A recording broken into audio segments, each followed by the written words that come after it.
What's up, everybody? You're tuned in to Off the Yard, man. I'm Big Lance, and much love to the Gladiator gang. Salute to all my blue-collar kings and queens out there, grinding hard every day, working your butts off, trying to make a living.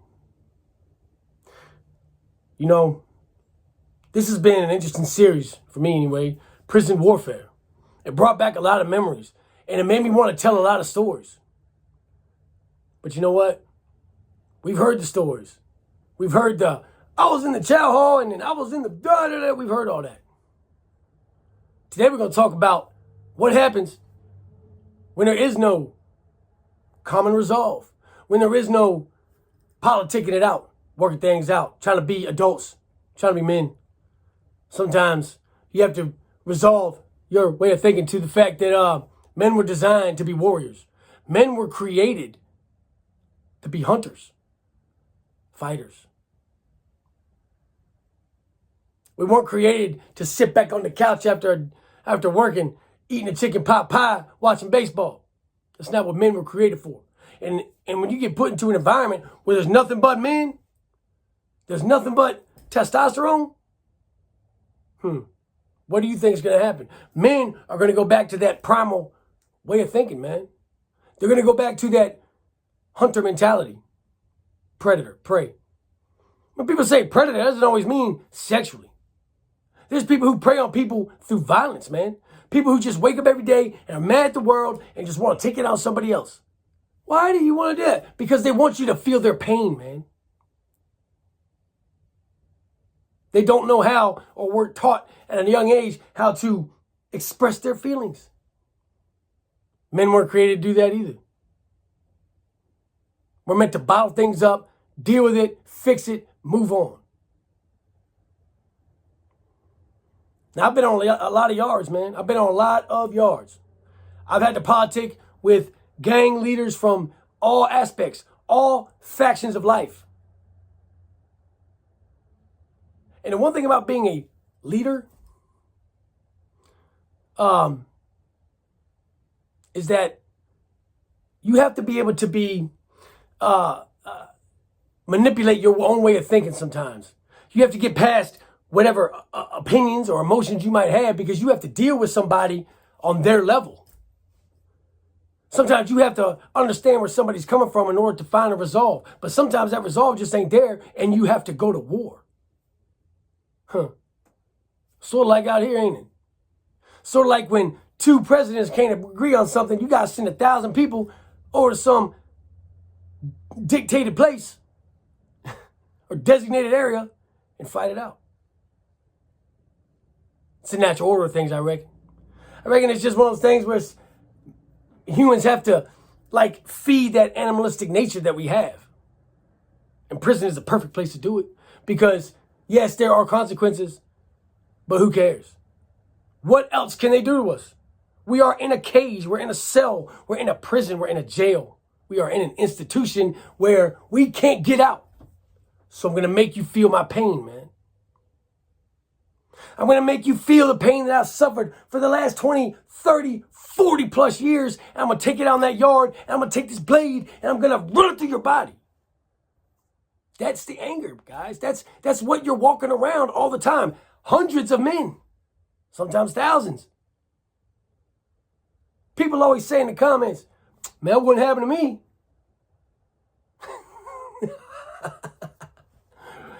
Yeah, maybe not. But it would. You would eventually get, if you were on a high level, I'm not talking about your ones, your twos, your work camps, sometimes even 3 yards. You get on 4 or 5 yards, boy, it's a different animal.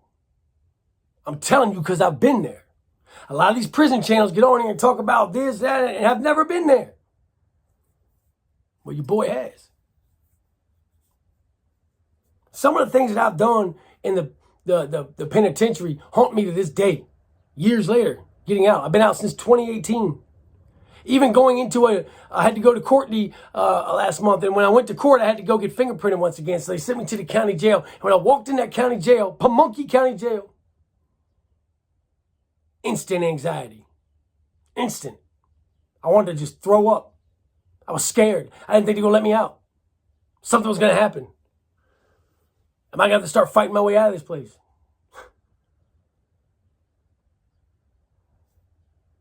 I've done a lot of shit in prison that I'm not proud of. I've done a lot of things in the world I'm not proud of. But I can sit here today and talk to you guys and tell some of these youngsters that ain't the way to go. And I'm proud of that.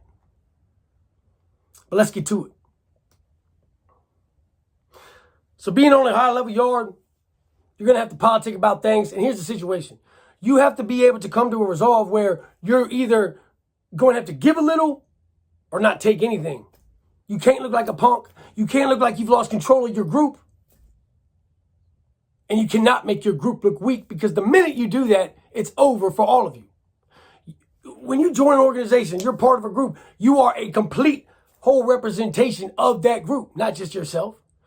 And so on and so forth. Are these men a representation of you? So if your group looks weak, how do you think you look? You might be the baddest one out of all of them, but you're still rolling with a bunch of lames. You can't do that. Not in prison. I want. People always ask, how do guys get so big in prison? There's a couple things. First and foremost, we rest a lot. We can go work out and go to sleep. Work out, go to sleep. But there's a biological sense to it. If you put a group of men together, their testosterone is going to spike. It's a natural order. So not only are we eating a lot, resting a lot, but our testosterone is through the roof because we are always on point. Always on point. We don't know what's going to happen from minute to minute. And this is why I say gladiator gang. What's the difference between a warrior, a soldier, and a gladiator? A soldier does what he's told to do. A soldier does what he's commanded to do. A gladiator does what he has to do. On the fly. Not saying that soldiers are in that situation too, but what I'm saying is if you go back in time, a gladiator, a full-blown gladiator, was put into a pit daily just to see what happened. For fun, for the amusement of the rich. He didn't know what was coming out of that cage. He didn't know what was coming out of that door. It could be a man. It could be a chariot. It could be a friggin' lion. He didn't know. But he knew one thing. Whatever's coming through that door, he was going to have to fight to the death. To the death. Huh. Interesting. Kind of reminds me of something. So when you end up having to go to war in a prison situation, listen, man, this ain't Rudy Poo High School fist fighting, man. This ain't Johnny and Connor out back of Brian's house on a Saturday afternoon drinking too much beer. This is an organization against another organization of men created by a leader, by a way of thinking to live, stand on, breathe, and fight and die for. You're not fighting somebody to give him a black eye. You're fighting him because he wants to kill you. You're fighting him because if you don't, you're going to die. You can't just sit there and be like, oh, just the way the world works now, they want you to just throw your hands up and take it on the chin, man. Let's all be peaceful. That ain't the way it is. That's not the way it is, man. That's fake. Out here and in prison.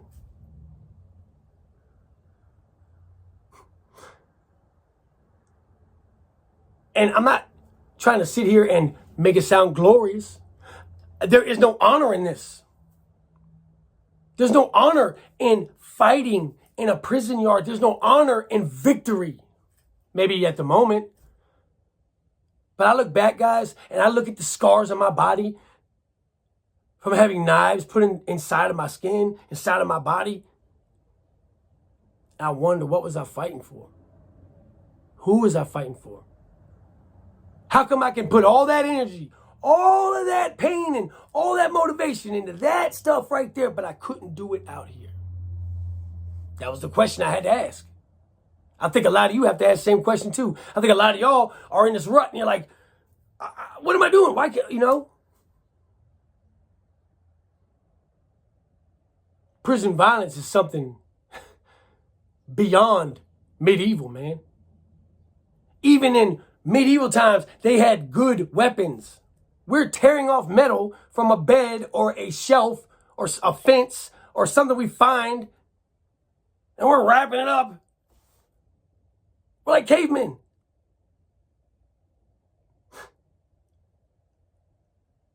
Now, when it gets ready to pop off, man, and you go into that yard, and you walk out there, and the sun's beaming in your face,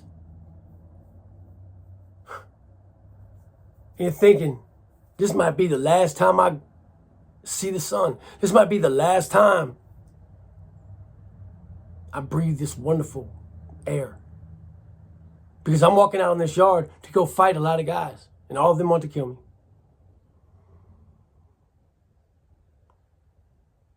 I need you guys to listen to this. I need you to, because you can look in the mirror every day, and you can tell yourself what you would do, and you can tell yourself what you think you might be capable of. But I used to tell these dudes that would come to prison on drug charges, these little suburban kids, man, that would come to prison and want to join these little gangs, these little Aryan gangs. I'm like, listen, guys,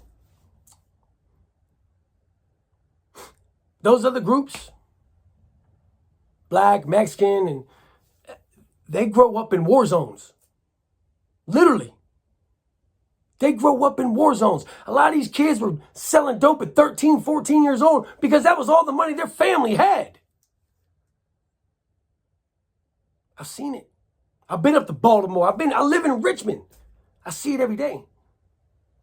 Jay Williams was telling a story in his last video about where we've been working at lately, and we're working down in the hood, man. We're working down in the projects, and we're working by this gas station where, like, when you go to the gas station, we're literally pretty much the only white people down there. But they'll try to bum money off of you, whatever, man. If you don't give them anything, they get mad at you. Like, will want to fight you. I almost got in a fight with 3 dudes last week at the gas station. That's how these people are growing up, man. So you coming out of Kings Meadow gated community because you were stealing your mama's painkillers and got caught, and now you want to come to prison for 3 years, blast your body out, and walk around like you were really with the shit? Good luck. Me and my boys used to sit back and watch it all the time, man. I grew up in the system. State raised, federally funded since I was 11. I'm a state baby. I'm a product of the state. I never got taught how to live out here. I got taught how to survive in there. From a juvenile aspect to a first-timer aspect to a vet aspect. I have done life on the installment plan. I'm almost 50 years old.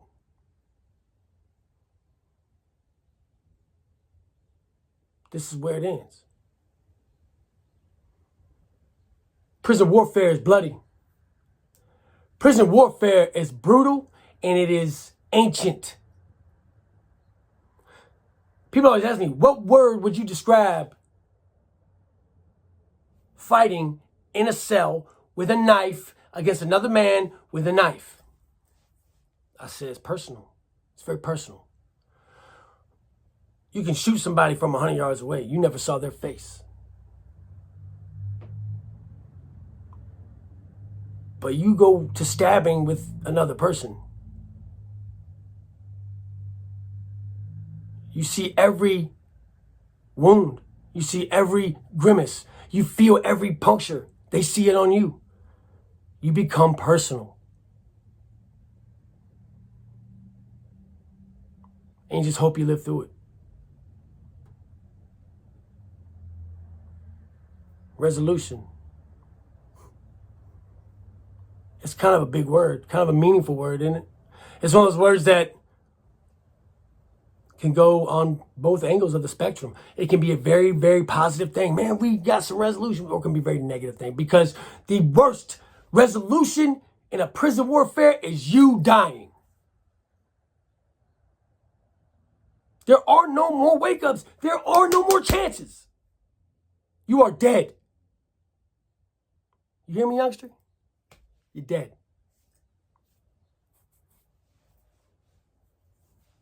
Don't be that guy, man. Don't be that guy with all the power in the world to do great things in your life. Go on a prison yard and let some lame stab you to death because you think you're hard. You ain't hard, man.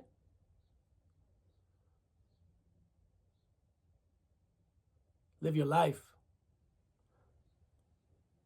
Don't be on the negative spectrum of resolution. Be on that positive stuff. Keep it moving. After you've done politicking, you go to war as a leader. When the war is all said and done, man, and I can get into all the stab and all that stuff. We're not going to do that today. What we're going to talk about is afterwards.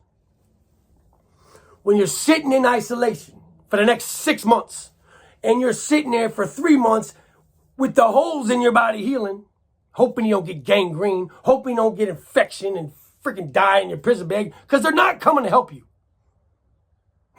You're not getting oxys for the pain. You feel that stuff, buddy. And you get the news. Hey, yo, Al. Hey, what's up, babe? What's good, baby? They got your boys locked up with you. Man, ain't nothing, man. Coolin', what's happening? Man, you heard about Ricky? Nah, I was with him. He ain't make it, man. What? Ricky ain't make it, dog. Damn. Ricky didn't make it.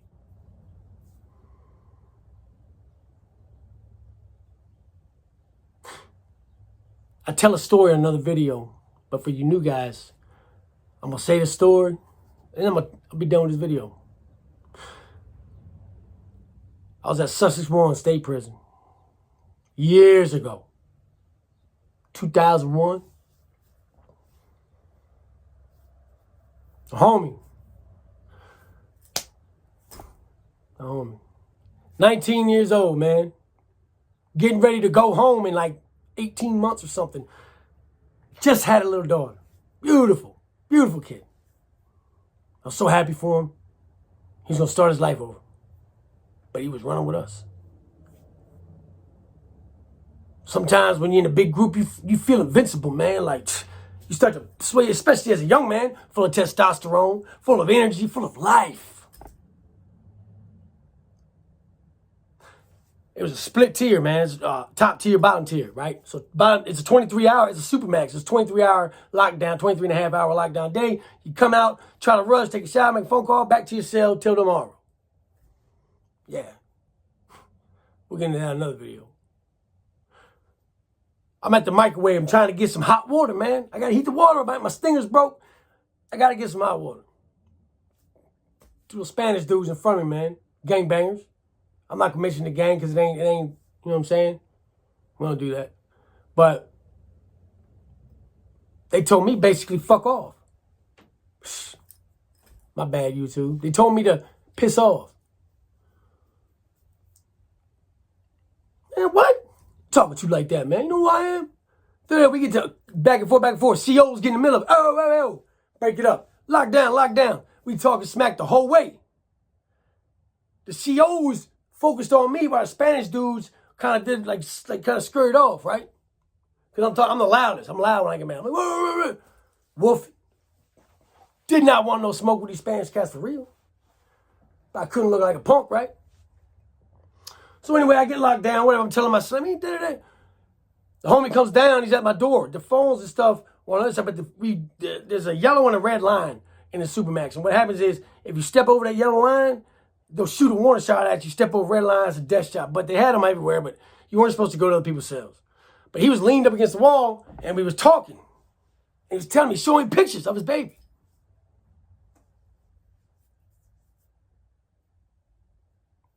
And I'm like, oh, man, it's cute, man. And I look around the side, and I see these big trash cans out in the day rooms, man. I see the top pop off of one and tip over, and this little Spanish dude comes running out, full on.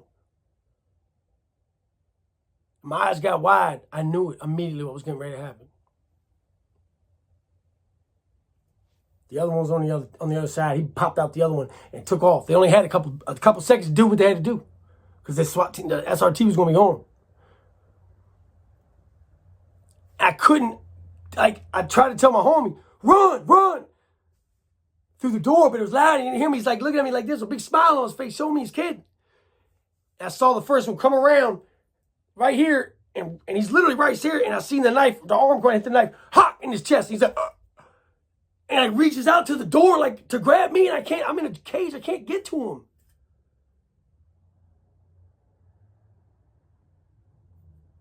And I watched him stab this kid to death, man. Literally a foot in front of me. And I don't know, man, if you guys can understand. The kid was looking at me, reaching for me. Bro, help. I'm screaming through the door. I can't, I love it. I was like, I love you, bro. I love you, man. I love you, bro. I'm sorry, man. I love you. Tears down my face. They're hitting him so hard. These bangers are going through his chest, and you can hear it hitting the floor. Sting, sting, sting, sting. They did it with a smile on their face, man. Looking at me while they did it.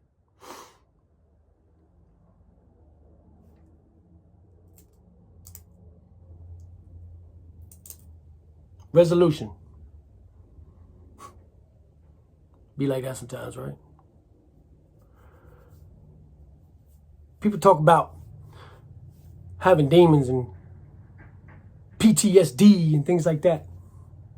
I don't know what I got, man. I got nightmares. Stuff like that has caused me a whole life of addiction. A whole life of it. Because I want to numb myself. I want to feel numb. I don't want to hurt no more. And that's what they want from me. They want you to be right here.